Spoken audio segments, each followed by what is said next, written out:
My dad used to get up around 3 a.m. every morning for work. Starting at a very early age, I would wake up on my own and wander downstairs to see him before he left.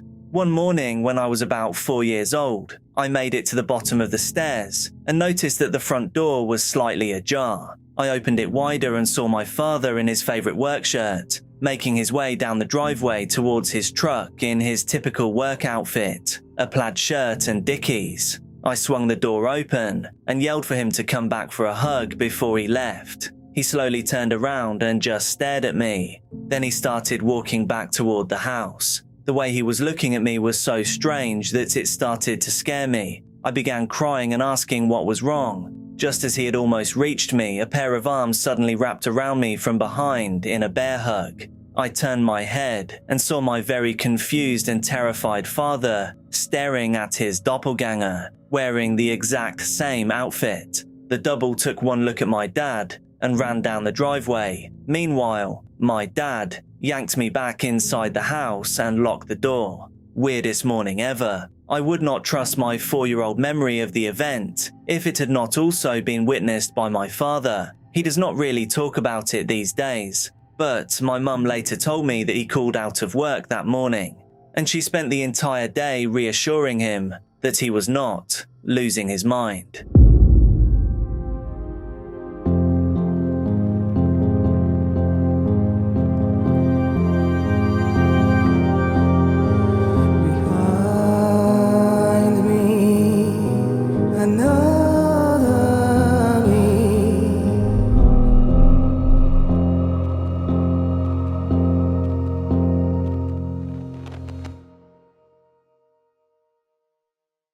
By the way, this is Dark Case, and you can call me Jack.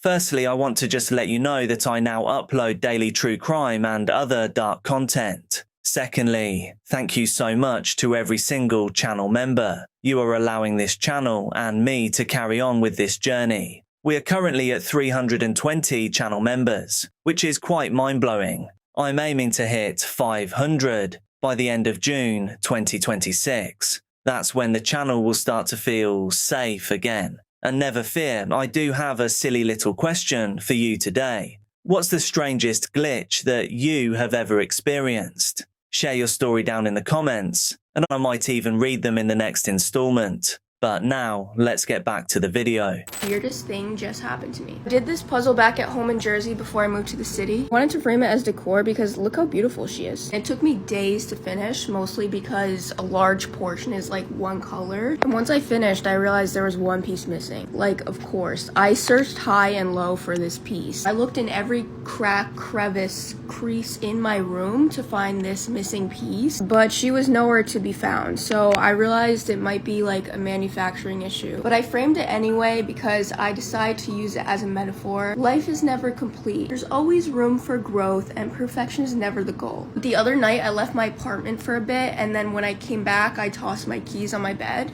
and when I picked them up, the missing piece was under my keys. I was like, what? I was perplexed. Like, I thought this was a glitch in the Matrix, parallel universe, timeline jumping, whatever. I was like, I did this puzzle in a completely different state. How does it appear beneath my keys in New York after all that moving, everything? I just don't understand it. I'm so happy and excited that I can finally finish this, but like, what the heck? This will probably get buried. When I was around 20 years old, a few years ago, I kept having dreams about a woman with long black hair named Aurora. They were always different dreams, but for some reason her distinct face and name always ended up appearing in them.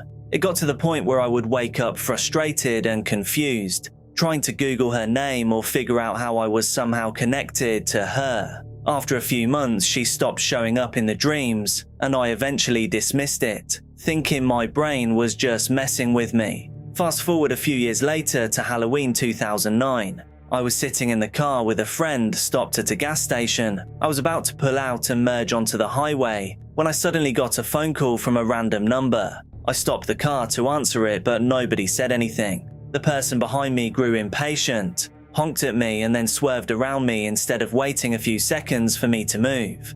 The second they got onto the highway, A silver Honda Civic lost control and crashed directly into the car that had just pulled in front of me. I called the police and waited at the gas station for them to arrive. It turned out that the drivers of both vehicles died in the crash. It easily could have been me if I had not received that phone call. A few hours later, out of gratitude and curiosity, I called the number back. It rang 3 times before going to voicemail. "Hi, you've reached Aurora. Please leave your name and number." I'd never experienced goosebumps like that in my life. I called the number again the next day because I was still so confused by the entire situation. This time, a woman answered. We started talking and I told her the entire story, including the dreams I had been having about her years earlier. She told me she had no idea how I got her number and said she never remembered calling me. That alone felt strange enough. Then I asked if she had Facebook because I wanted to confirm whether she was actually the woman from my dreams. I checked her profile. It was her. If that is not some kind of glitch in reality, then I honestly do not know what is. Wait, she's not moving at all. That's what I'm saying. What is going on here? What is she looking at? What is she doing? That's actually really concerning. Very creepy. I don't know what's going on here. No one is standing that perfect with their legs crossed. Is no one noticing this?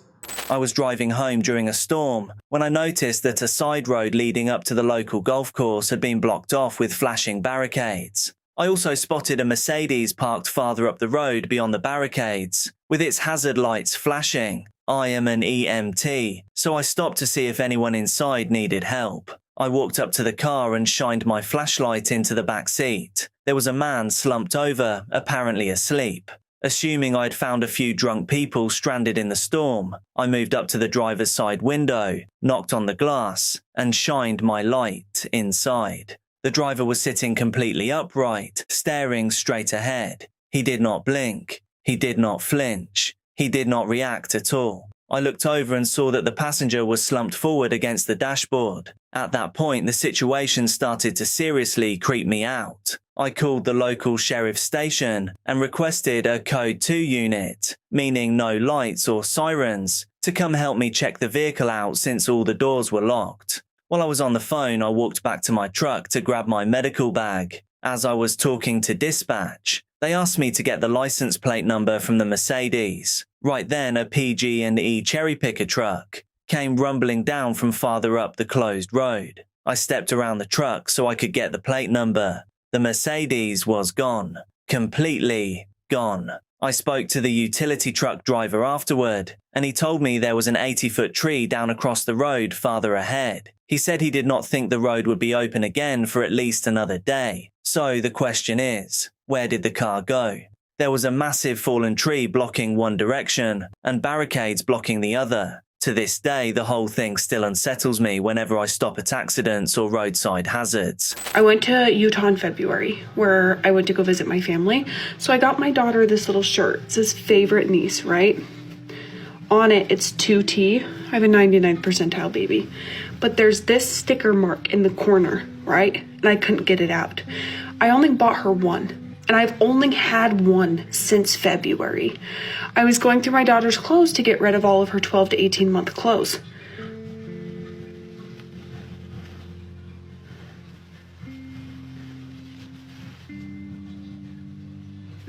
This one is literally 2T as well, and it has the exact same sticker print to a T. Look at it.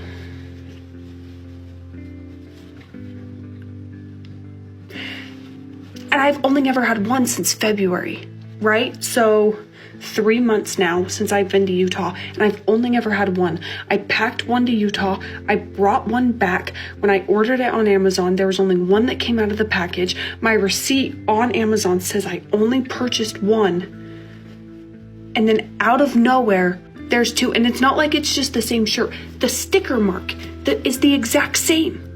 And I'm literally tripping out as to how there's just two of the exact same shirt in her drawer. I don't know. Back in 2008, I was at a friend's place. When we were all teenagers, he had this amazing shed in his backyard where we spent almost every weekend hanging out. It had 4 sets of bunk beds, tables, a fireplace, a TV, a fridge, basically everything we needed. One night we were all hanging out in there when I decided I needed to use the bathroom. I walked out the front door of the shed and started heading to the right before suddenly stopping.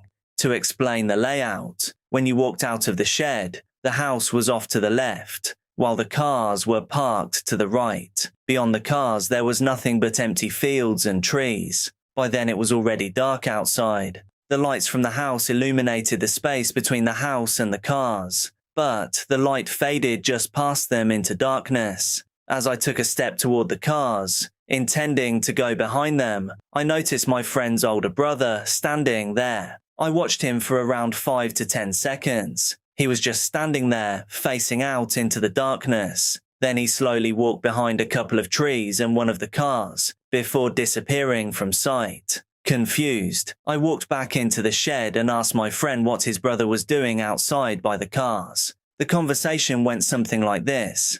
"Hey man, what's your brother doing by the cars?" "What do you mean?"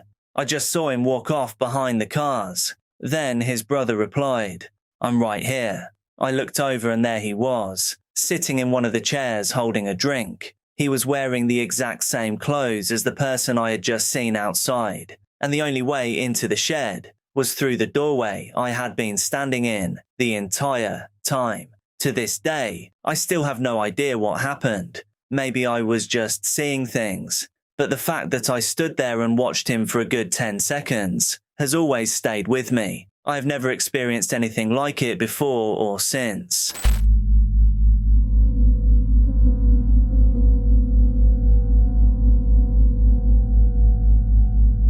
Not sure if this relates, but about 2 years into my relationship with my girlfriend, who I'll call Susan, I had a really strange dream about my ex. In the dream, I was in my room at my mother's house where I lived at the time. My ex was there with me, and I knew I was cheating on Susan, but in the dream, I did not seem to care. At one point, I looked over toward the window, which faced the back porch. Susan was standing outside, staring through the window. She looked devastated. She was crying and completely horrified by what she was seeing. Then I woke up.